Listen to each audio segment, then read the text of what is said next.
Her hands trembled, and the microphone in front of her began to spark. The lights flickered. A low hum filled the air, and then boom! The speakers exploded. Screams erupted. People began to run. The doors slammed shut, one by one locking themselves. The air grew thick, hot and choking. Kelechi's eyes turned black, and the whole hall began to shake. The shaking started small, like the rumble of a distant storm, but within seconds it grew louder, stronger. Tables started crashing over. Balloons burst in the air. Lights shattered above the heads. People screamed. They ran to the doors, but the doors wouldn't open. Panic spread like fire. "Kelechi, stop!" Someone shouted. "Please!" But she wasn't listening. She was standing on the stage, her face soaked in blood, eyes cold like ice, hands stretched to the side like something ancient had entered her. Her mind had gone quiet. She didn't feel ashamed anymore, or the fear, or the sadness. All she felt was power. The same power that moved the chair the day in her room, the same power that shattered the mirror without touching it, and now it was fully awake. The microphone lifted from a stand and floated beside her. Sparks flew from it like angry bees. The disco balls hanging from the ceiling cracked open and dropped like stones, crashing on the dance floor and sending students flying. Ada, who had climbed down after pulling the rope, tried to crawl under a table, but Kelechi saw her. Without blinking, she turned her hands. Ada rose into the air, kicking and screaming. "Kelechi, please, I'm sorry." Kelechi didn't move her mouth, but the speakers turned back on her face came out, calm and empty. "Were you sorry in the bathroom?" Ada cried and screamed, but her body slammed against the wall like a rag doll and dropped. Someone tried to jump out through the window. The glass shattered before they got close, cutting deep into their skin. The hall was filled with blood, but this time it wasn't hers. Ebuka pushed through the crowd, running towards the stage. "Kelechi, it is me. Please stop." She turned to him slowly. Her face softened just a little. "You let them laugh," she said. But this time it came from her lips, not the speakers. "I was scared," he said. "I didn't know what to do." "You stood there," she whispered. He climbed the stage carefully, step by step. "I didn't laugh. I swear. I didn't post it. I didn't hurt you. Please, I am sorry." For a moment, everything paused. The heat, the sound, the shaking. She stared at him, and in that moment, the pain in her heart rose higher than her anger. It swelled and filled her chest like fire. She reached out her hand. Ebuka took it, but then one of the teachers hiding in the corner threw a chair. It hit Kelechi in the back, and everything broke. The ceiling split open, fire exploded from the lights, and the walls cracked and peeled like paper. Ebuka was thrown back unconscious, and Kelechi, burning from inside, lifted slowly into the air, surrounded by red lights and thunder. She had become something else, not a girl, not a freak, but something no one could stop. And then the roof collapsed. The next morning, Lagos woke up to smoke. The school stood like a skeleton, blackened, broken, lifeless. The roof was gone, windows shattered, walls burned, police tapes wrapped around the ruins. The firefighters sprayed the last pocket of flame. Crowd gathered at the gates, whispering, praying, filming with their phones. Some said it was gas explosion. Others said armed robbers attacked the prom. But the students who survived knew the truth. They knew it was Kelechi. And nobody wanted to talk about her.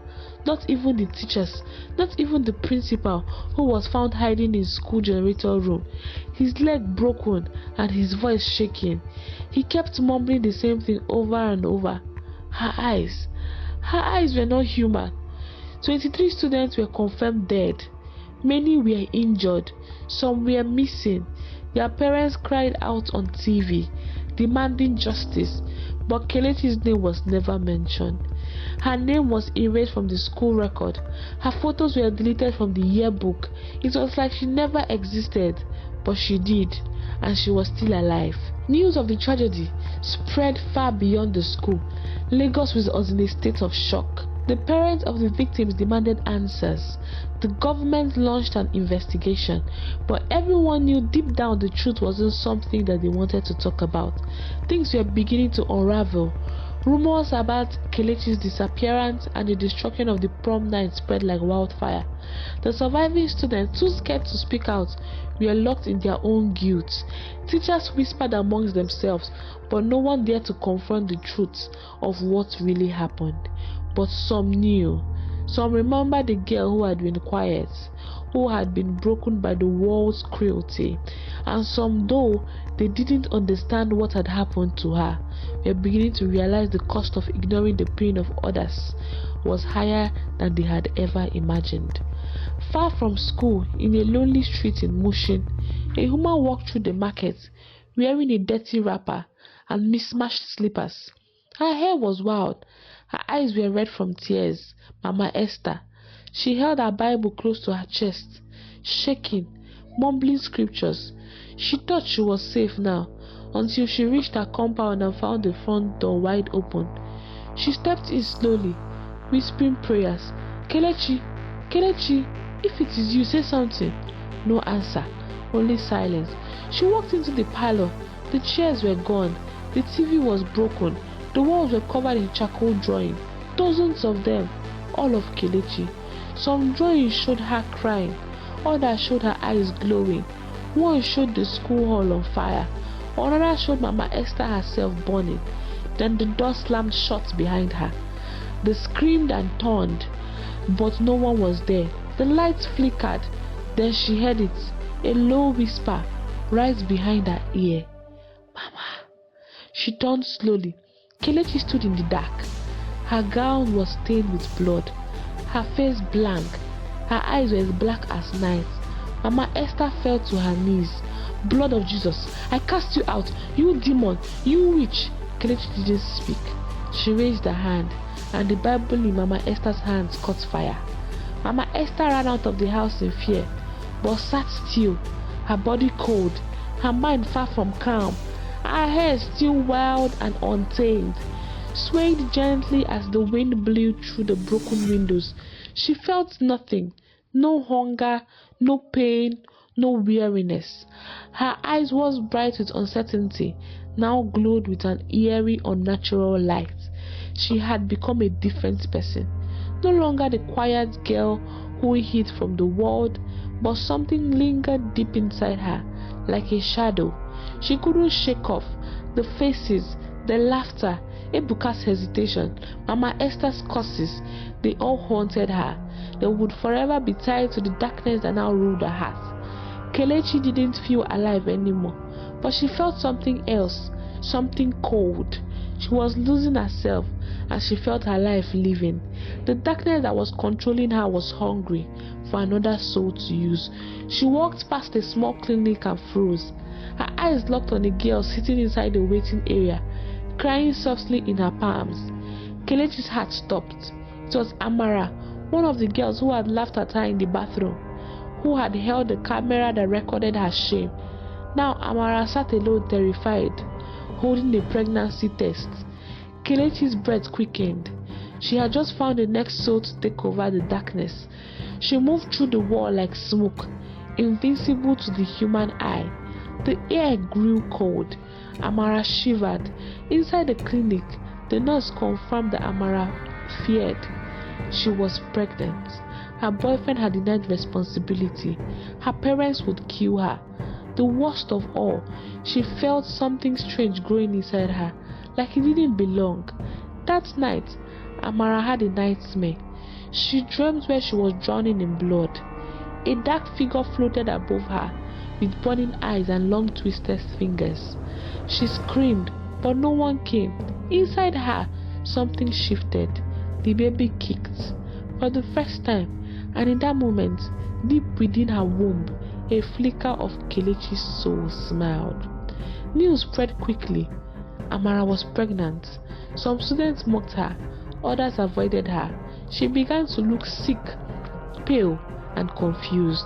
She told her friends strange things, how she could hear voices at night, how her dreams were filled with fire and strange languages. Nobody believed her, except for one person, Ebuka. He started connecting the dots. Kelechi's disappearance, the nightmares, the powers that was truly destroyed. He found Amara one morning behind the assembly hall, crying, scratching her arms like something was trying to crawl out of her skin. Ebuka, she whispered, "She's in me, Kelechi, she's in me." Ebuka stared at her horrified. "What do you mean? She's not dead. She said her body is gone, but her spirit, it came into me, into the baby. She's going to be born again." Ebuka staggered backward, heart pounding. "No, that's not possible. She said she chose me." Amara whispered, her eyes wide with fear as punishment. Amara's pregnancy wasn't normal. The baby grew faster than expected. She felt emotion that weren't hers: anger, sadness, pain. She started knowing things she shouldn't, like what people were thinking. Phones around her would spark, doors would slam without wind. One day the power went out across the school compound. All the lights blinked, all the clocks stopped, and every mirror in the school cracked at the same time. The teachers called it a coincidence. Ebuka knew better. One rainy evening, Amara went into early labor. She screamed as lightning tore through the sky and thunder shook the clinic walls. The nurses said the power flickered the moment the baby came out, and all the bulbs exploded at once. The child didn't cry. She just opened her eyes and stared. Her pupils were dark, too dark, like two wells that had no end. Amara named the baby Emily. She didn't feel like a mother. She felt like a prisoner. Sometimes she would wake up and Emily would be standing beside her crib, just staring. At night, the baby never slept. She just whispered words Amara didn't understand, words that sounded older than the world. Ebuka visited one day and held the child. Chioma looked at him with the same eyes Kelechi once held, the eyes of a girl who had once been broken, the reborn through pain and power. He gasped, nearly dropped her. A faint whisper touched his mind. "I am not finished," and he knew. The story wasn't over. Kelechi had died, but she had found a new body, a new beginning, a new rage, and this time she was starting from the womb. A power that had once been silent was now growing again, stronger, wiser, and waiting for the perfect time to rise again. This was not the end, it was only the beginning. As you have listened to this wonderful story, follow, subscribe, and set your alarm button to be notified of when next our stories will come out. Thank you for listening.